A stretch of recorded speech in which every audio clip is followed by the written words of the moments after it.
سيدنا محمد وعلى آله وصحبه أجمعين أما بعد waxaan jeclahay inaan hal kelimo meeshaan ka soo jeediyo marka ugu horeysa ummadii Soomaaliyeed ahlu sunna wal jamaa iyo qolooyin kale oo aan marka iyagu ahlu sunna nisbadeeda magaceeda sheegan mid kasto ay ahaayeenba oo meeshaan dagaalku ku qabsaday dhibaatada xoog leh ku dhacday habad iska socotaahi ay meel dheer uga wada daba tagtay wax dhintay iyo wax dhaawacaba yeeshay dadweynihii oo la kulmay qax iyo dhulkoodii oo ay ka baxeen waxaan u soo jeedinayaa tacziya kaamil ah oo aan leeyahay wixii masiibada ahayd oo idinku dhacday waa idinka tacziyeynaynaa waxaan leenahay acdama allahu ajrakum ilaahay ajrigiina ha weyneeyo wa axsana cazaa'akum sabarkiinana allah ha wanaajiyo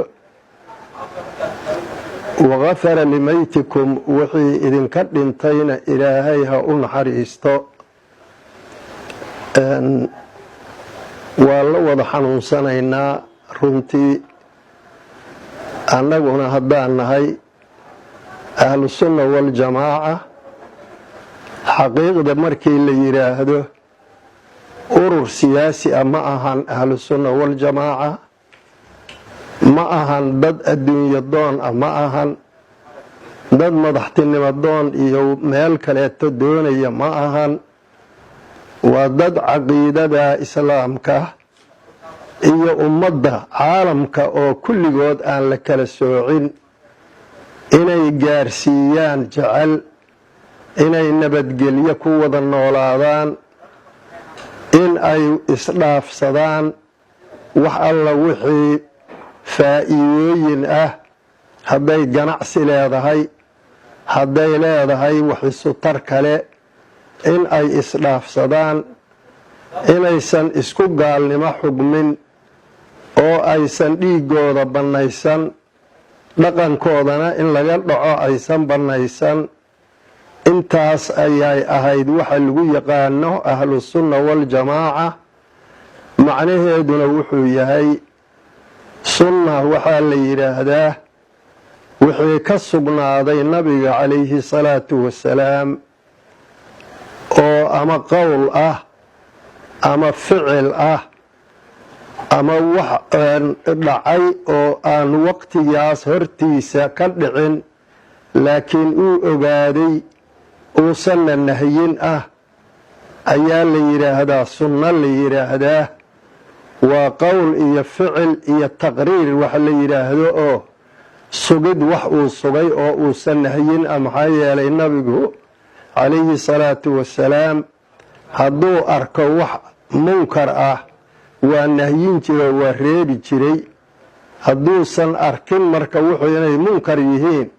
inuusan reebin baa ka dhalanaysa sunno noocaas ayaa la yiraahdaa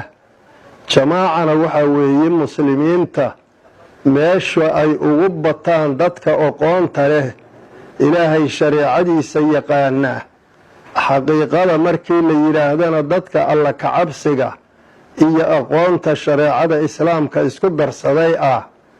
waxay isku raacaan waxaasa waxa la yiraahdaa jamaaca la yiraahdaa haddii kale oo qofku dad ama aan ahlul cilmi aan ahayn ama aan ahlu taqwa ahayn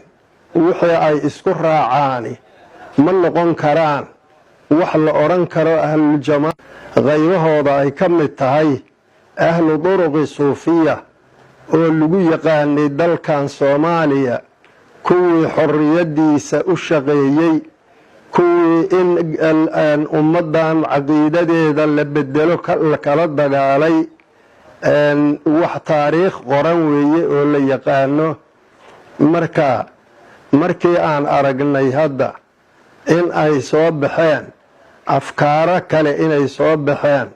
masana magacii lagu tartamayo ay timid dhibaato in ummaddii loo geysanahayo markaan aragnay waxaan bistusnay oon garannay inaan u tanaasulno ummadda Soomaaliyeed oo aan dhibkeeda aanan ka dhiganin arrin aan annaguna qayb ka qaadanno inaysan noqon ee aan ogolaanno oo aan nidhaahno waxaan doonaynaa in si wanaag ah wax loo qaybsado laakiin aan dagaal iyo dhiig la daadiyo wax loo qaybsan in badanna waa ku dhawaaqnay markii aan aragnay inaysan shaqaynayn oo dagaal iyo layn dadkii la laynayo ay soo baxday intii aan qayb ka noqon lahayn waxaan nidhi qayb ka noqon mayno dagaalka noocaas ah waxaan rabnaa marka in aan caddayno halkaan ka caddayno ahlu sunna wal jamaaca wax laga tanaasuli karo ma ahan waa caqiidada dhan oo islaamka lagamana tanaasuli karo laakiin wax alla wixii kale oo dhan waa laga tanaasuli karaa markaa waxaan jeclaysanay dhibka markaa ummaddu ku jirto bal in si looga baxo in la helo maxaa yeelay mu'miniintu waxay la mid yihiin hal jir ah oo qof leeyahay jasadkiisoo kale weeye oogadaadu sida ay kuu xanuujinayso ayaa qofka mu'minka ah oo walaalkaa ahina kuu xanuujinaya marka xanuunkaasna wada qabanahaya daraaddeed ayaan waxaan jeclaysanay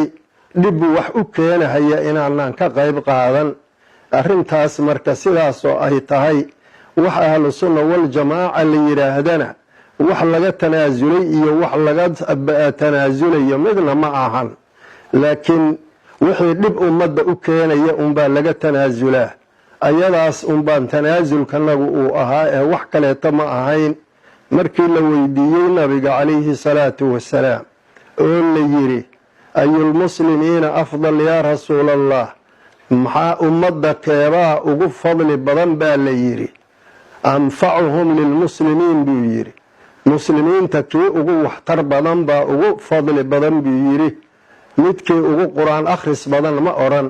midkii ugu salaad badan ma odhan midkii ugu sadaqa bixin badan ma odhan waxaa la ogaaday ama allisaan ha lagu anfaco ama maal ha lagu anfaco ama ha lagu anfaco dabiibnimo iyo dhakhtarnimo wax loogu qabto